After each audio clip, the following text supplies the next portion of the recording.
Maintenant que notre barre de navigation est réalisée, nous allons nous intéresser aux différents états des boutons. Des états de rollover qui viendront s'activer selon si on est en survol, en clic ou ce genre de choses.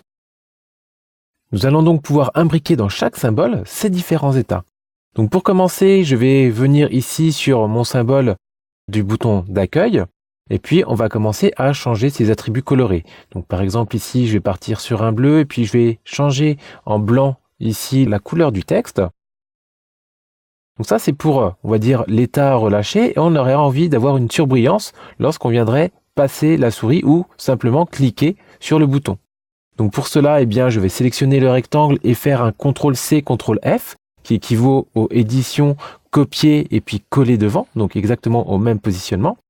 Et ensuite, on a juste à changer la couleur. Alors pour changer la couleur au niveau des ombres, moi ce que j'aime bien faire, c'est ouvrir le guide des couleurs qui se trouve ici, qu'on retrouve également dans Fenêtre guide des couleurs, et on peut choisir des harmonies colorées, notamment au niveau des ombres, ou bien monochromatiques ou analogues. En général, on est assez proche de ces couleurs. Donc là, si je viens dans ombre, par exemple, je vais avoir des déclinaisons de cette couleur-ci, mais en ombre. Donc après, j'aurai plus qu'à choisir quelle est la couleur qui m'intéresse.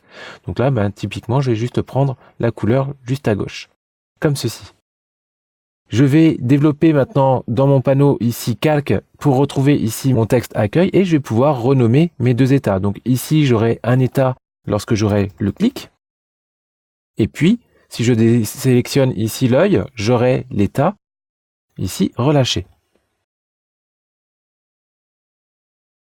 Donc voilà, après c'est à moi de choisir justement quel est l'état que je vais activer. Donc là pour l'instant, je laisse l'état relâché et je fais un double clic pour ressortir de ce symbole. Je vais ensuite basculer sur le bouton ici à propos. Donc je vais commencer par faire la même chose. Donc en bleu, voilà, puis le texte en blanc. Donc là je vais assez vite. Et puis à l'intérieur de ce bouton, on aurait envie de construire ici un menu déroulant. Eh bien, on va pouvoir le faire grâce à l'outil rectangle.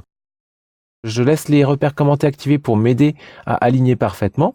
Je vais me faire ici un premier rectangle. Donc à moi de choisir la couleur. Donc là, je vais peut-être partir dans des gris. Voilà, je vais prendre un gris comme ceci.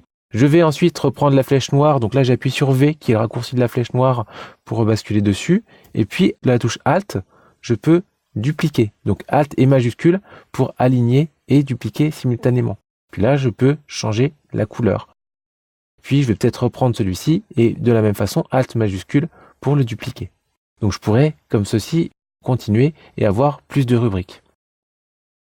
Donc voilà, ça c'est mes premiers niveaux. Je peux ouvrir également les calques pour retrouver en fait la structure de tous ces tracés.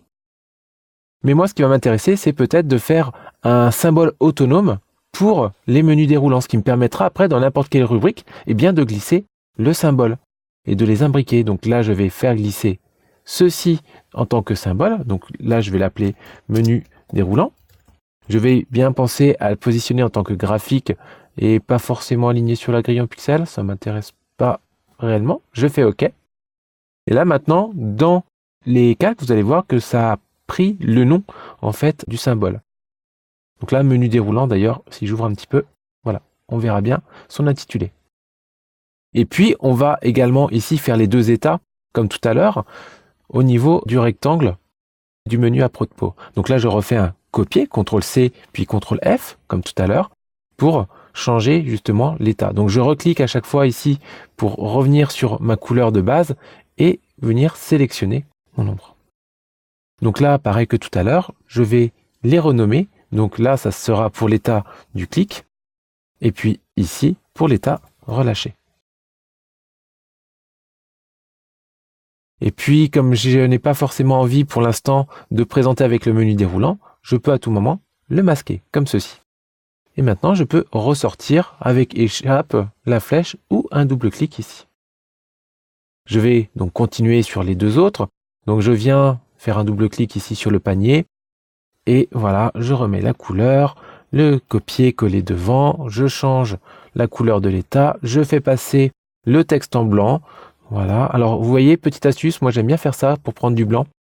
Je suis allé assez vite, mais en gros j'ai pris le texte, j'ai appuyé sur la touche I qui appelle l'outil pipette et avec majuscule clic sur le plan de travail, je récupère la couleur du plan de travail, donc je récupère du blanc.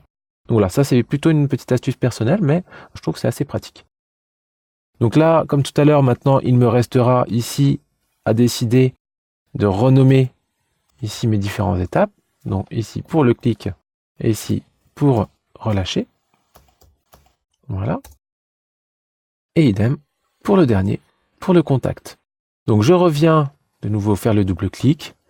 Voilà, je prends ma couleur, le texte en blanc, le rectangle en copier-coller devant et je viens changer ici la couleur d'ombre. Alors attention, bien penser à activer la couleur de base pour la récupérer dans la règle d'harmonie. Et puis, je viens ici les renommer.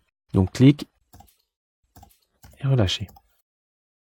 Alors là, ce qui est intéressant, c'est que si je laisse sur clic, je peux sortir et là, j'ai justement directement cet état qui est actif. Et puis à n'importe quel moment, je me dis, ah maintenant finalement, je veux passer sur l'autre état, switcher, j'aurais juste à faire un double clic et dire, ici finalement, on est en relâché. Et puis peut-être que j'ai envie de faire ma présentation client en développant le menu de à propos. Donc là, pareil, un double clic ici ou un double clic directement sur l'instance pour ouvrir directement le symbole dans le contexte, comme ceci. Donc là, ça peut être intéressant pour dire, bien finalement, je veux en clic et puis je veux activer le menu déroulant. Et puis voilà, j'ai ceci. Et puis mon client, il revient, il me dit, bah, finalement, j'aimerais être plutôt dans les bleus ici.